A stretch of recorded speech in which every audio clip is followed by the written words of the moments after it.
Hi, welcome to my channel. In today's video, we are going to do a simple plant stand. And what's nice about this design is there's a whole lot of options you can do. You can do different construction techniques than I did. You can do different leg designs. You can do different sizes. You can make it shorter, taller. You could turn this basic. This is a basic table design. It's a very effective one. This one is going to be made out of dyed ash with a curly maple top, or maybe quilted maple. I don't know. It's a pretty cool piece I found in a pile years ago. So let's get to it, and I hope you enjoy the video.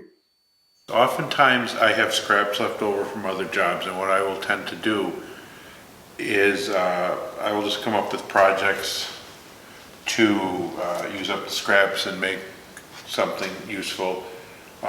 This table, this is just a couple pieces of 8-quarter ash I have left over from, I believe, a countertop, and a scrap of 4-quarter ash. And this top here, I made this a bunch of years ago, actually. It's been sitting in the shop. Some really figured pretty maple. It was in a pile of lumber that I purchased. I generally buy lumber by a couple hundred board feet at a time. I don't actually know what's in it generally, and I just go through it as I use it. And it's this beautifully figured piece of wood. I'll show it to you. I don't know, it's got to get cleaned up, but it's got some great figure in it. It's going to really jump out when we do the top on this. But I milled it up as a top, and I just never did anything with it. Let's head over to the joiner and get them flattened up.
Get these to be square blocks for our legs. So now the easiest way is just to slide it into your rip fence.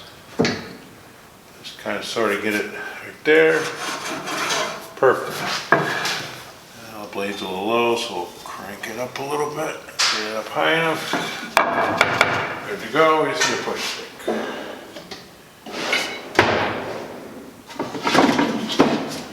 All right. Now we'll rip these in to their final dimension.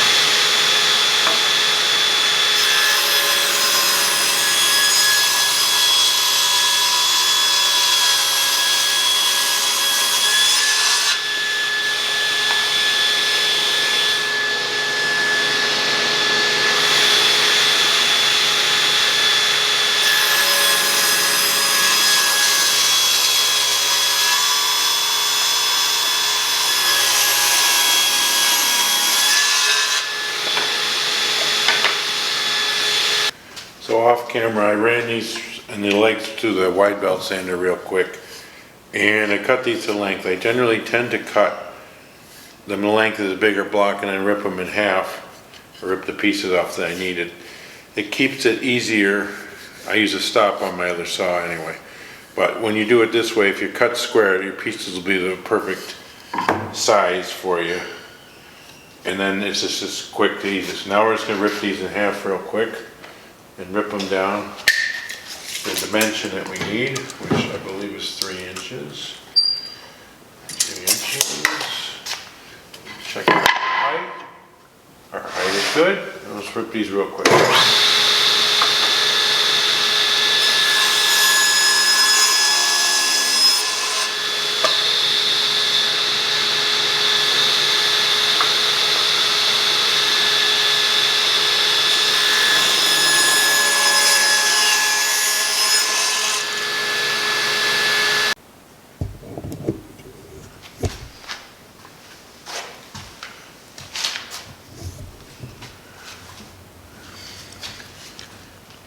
Okay, hopefully you can see my lines here. So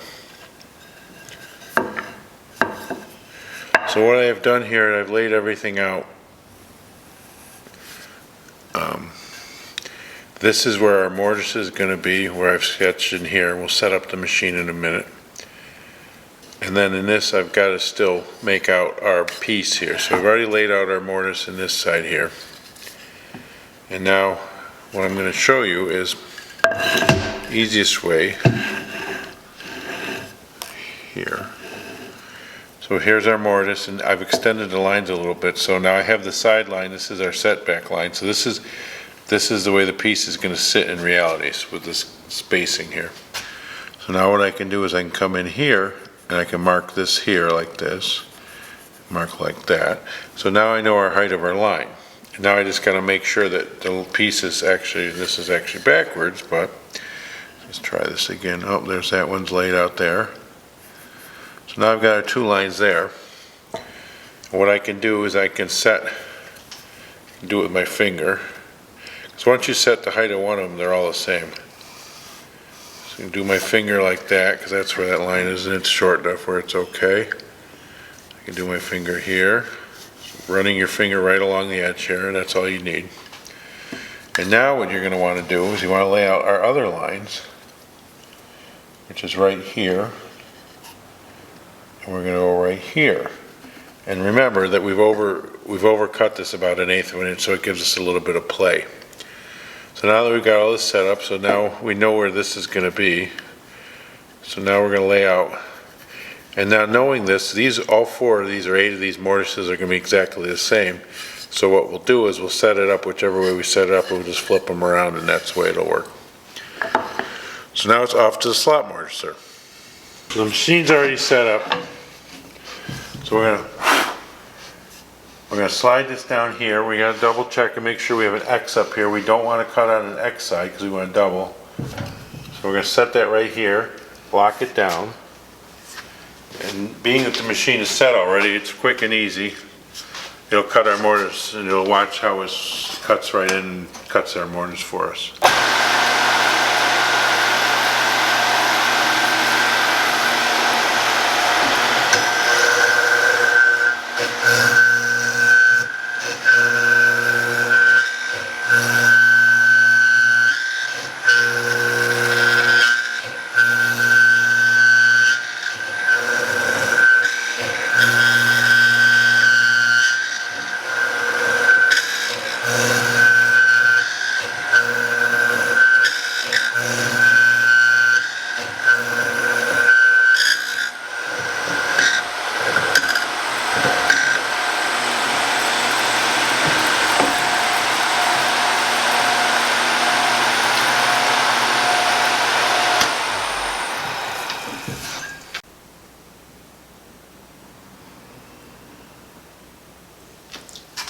All right, so now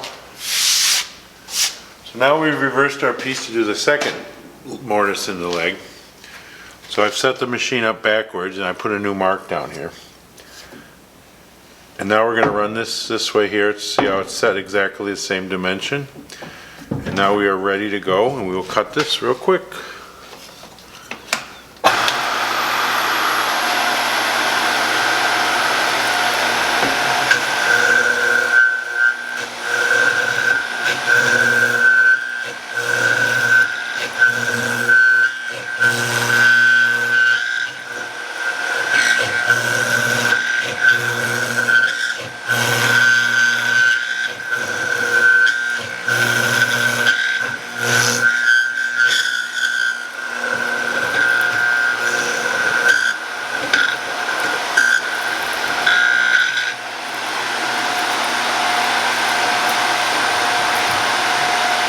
Set up.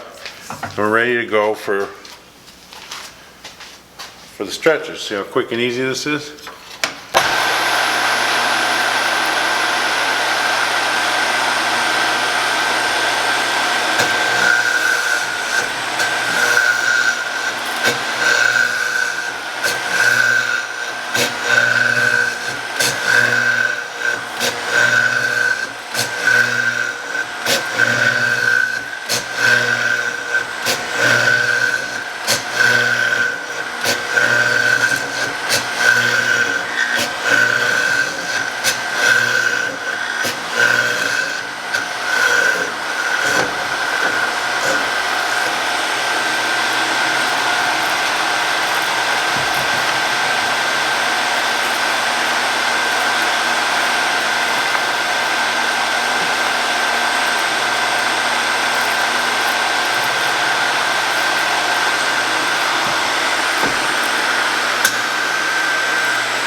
Okay, so now we've got our mortises made, cut in our blanks. Now you could leave these legs square like this if you'd like. I'm just going to give them a little bit of detail, and this is what they're going to look like when they're done. After we shape them. To shape them, we're going to use the bandsaw and the edge sander. You can also use a jigsaw, you can use a spoke shave, you can use a rasp, there's all sorts of ways. But how we're going to lay this out is I have a template here that I've made. I've done this table in the past before, so I made a template of the leg. And this just gives me, it's going to be a four-sided taper. And you only really need to taper, most of this leg stays square, just the bottom of it gets tapered. So simply just line up eye, and it pretty much fits this leg blank. You start by drawing your lines on here, and then we'll go to the bandsaw and we'll cut it up. Okay, so now we're going to make our first cuts here. So you can see this is a layout line we drew out, and we're just going to cut close to the line. We're going to leave the line, leave it a little heavy, because it will take it off and smooth it out with the edge sander.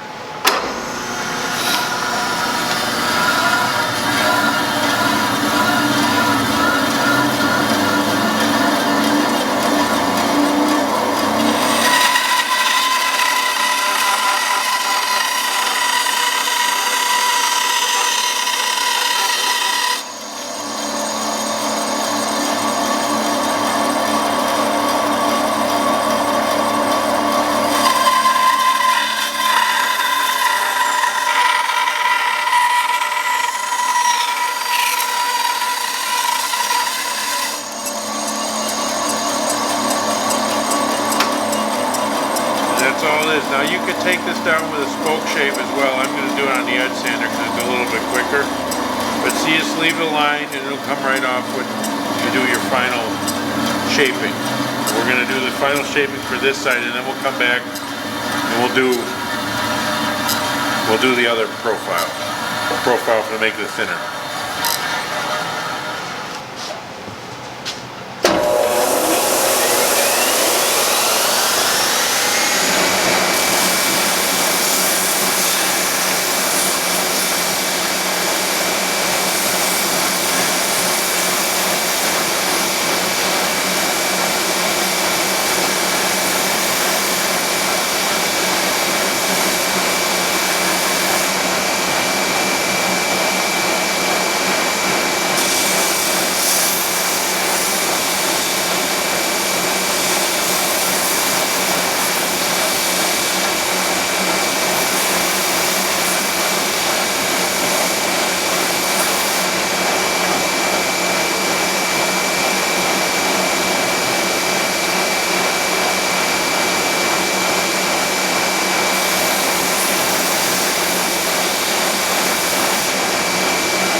Alright, so we've got the first side down.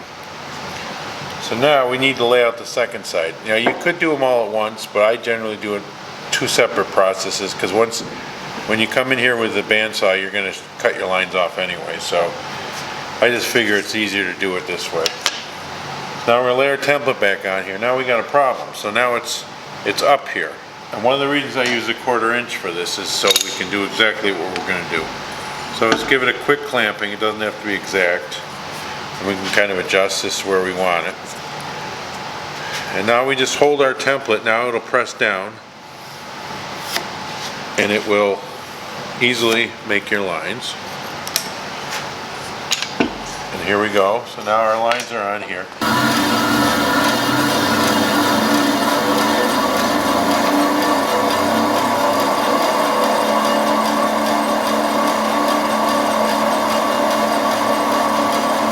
We're gonna just cut.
Time for the glue up. I know these can get really hairy for people, but you just take your time and be organized with everything being right when you need it, so you should be good.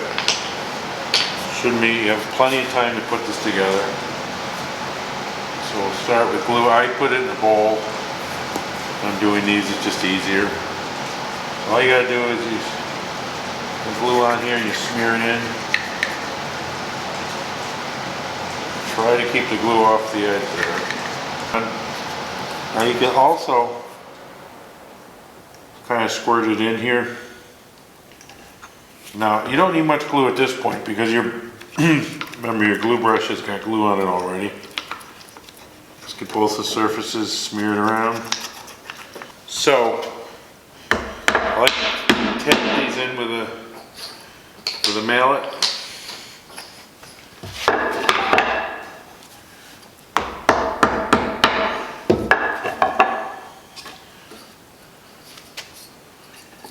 What is important here is that these, I had to put a 45 on these because inside, I can't really show it to you, but inside the leg they intersect. So you have to put the 45 on it. Otherwise they'll hit each other and they won't work properly. Back here, we know that the center side is out. So now see, we don't line up here. You can see this here. Doesn't line up. What do we do? Just tap it down. Same thing here. Lines up nicely on our bench. So what you're going to do is you want to get the clamp about halfway across here, kind of in the middle, and get even pressure on it, and it should pull it right together, which it's doing. There it comes, there it comes. Very good.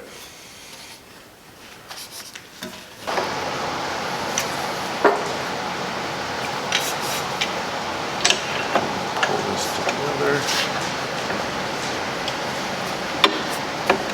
Sometimes you can tap it together too instead of having to draw it in with a clamp.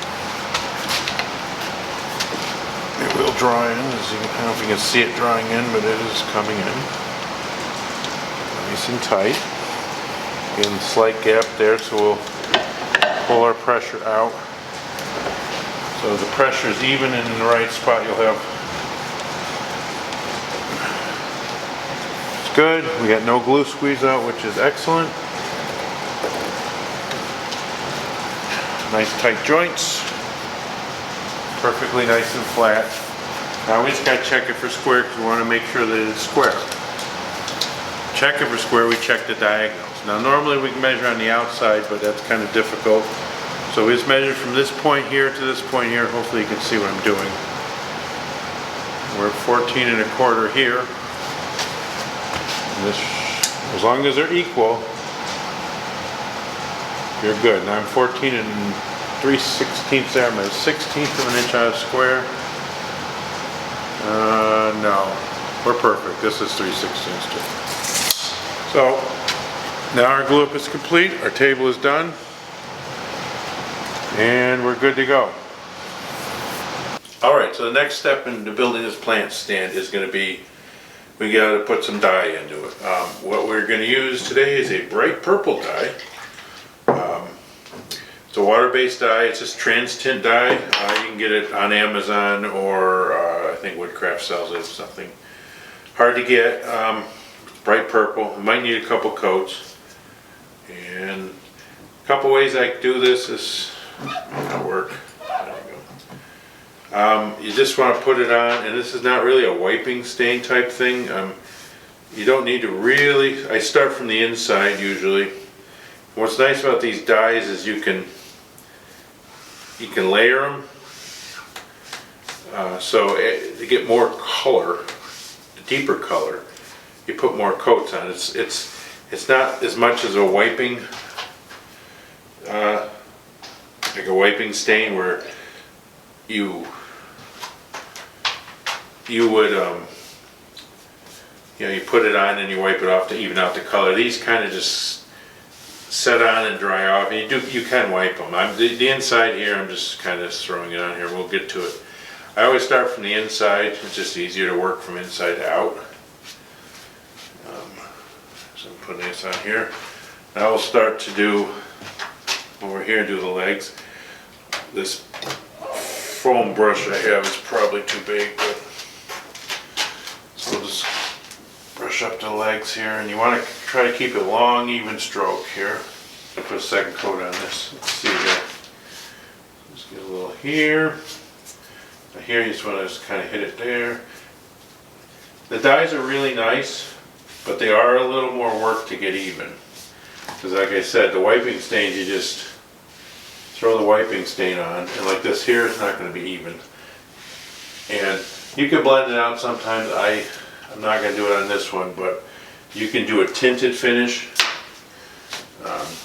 This one looks good. That's good there. And these dry really quick. See, now I got some glue down here. It's tough. I mean, you get glue on your fingers and you're putting things together, and I try to get it. You try not to get the glue everywhere. But a lot of times it doesn't show up until you're in the stain or finish, and it can be frustrating. This leg is all good. It's really not that hard to do. This is coming out really nice. That's good there.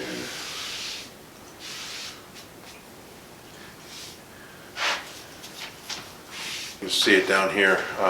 It's too dark there, so now we got to kind of blend it, wet it and blend it, keep it even. Whereas if this was like a wiping stain, it would just be simple.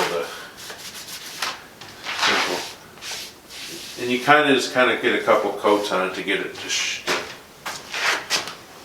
blend in. This is coming up pretty nice. Got to do those touch-ups, and then we'll let this dry for a little while. And we'll come back and we'll put on our sanding sealer. We're going to be using a water-based sanding sealer on this project. And we're using water-based top coat. Work it on. And I'll probably throw another coat on this off camera. Let's get a little darker. Now that our stain is dried, it's time to put the top coats on. And what I'm going to use here is I use a sanding sealer. I use a General Finishes Enduro sanding sealer. And I'm going to use General Finishes top coat, probably the 2K on this. Sometimes I use 1K, but most of the time I use 2K, which is a 2-part finish, and I'll show you the process for that. I like the General Finishes. It's water-based. It holds up really well, it dries quick, and it's just a nice product.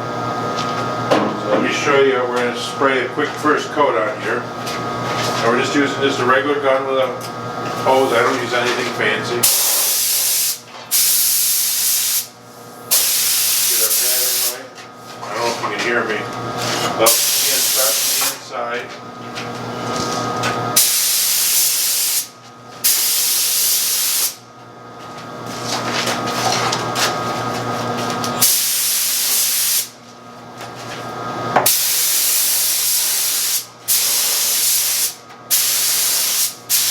I wear a mask, but it's kind of hard to talk in a mask. But the water-based product is not as bad. Go around, do all 4 legs.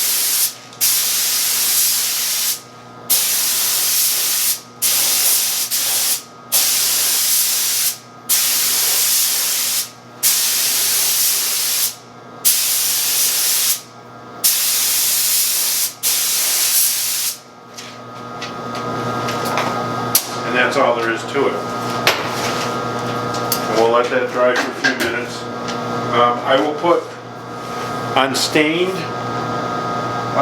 wood, I will put 3 to 4 coats of sanding sealer on, because you want to be careful that you don't burn through the sanding sealer. If you touch it with your sandpaper, you'll get light spots, and I don't want that. Oftentimes I'll tint the sanding sealer as well to get a deeper color, but this color looks good the way it is. I think we're okay with that.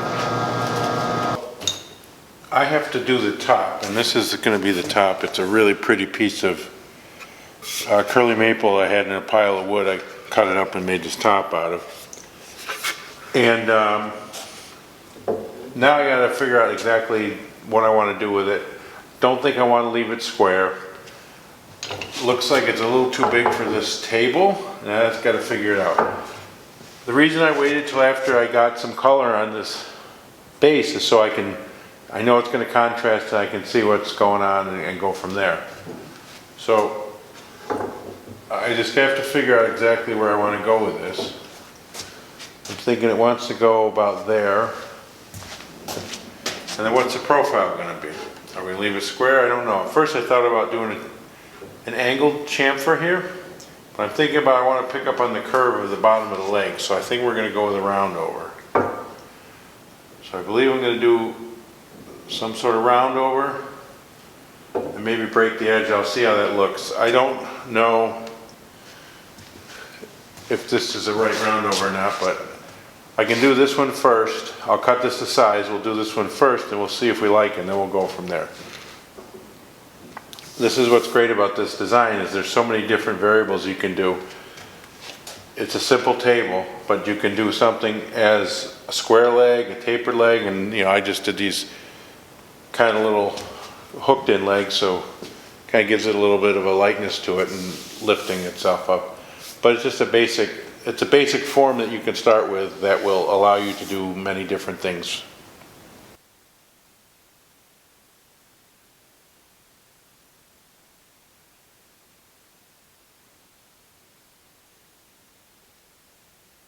Okay, I'm going to spray the top of this. Hopefully it'll pop. This is sanding sealer again.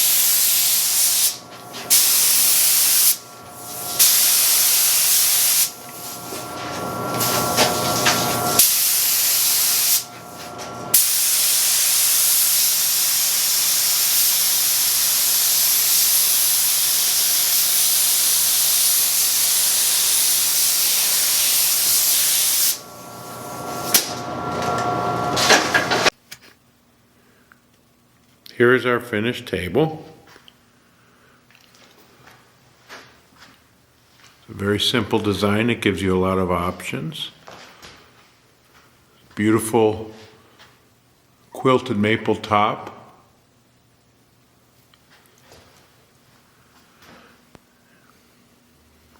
And this is the plant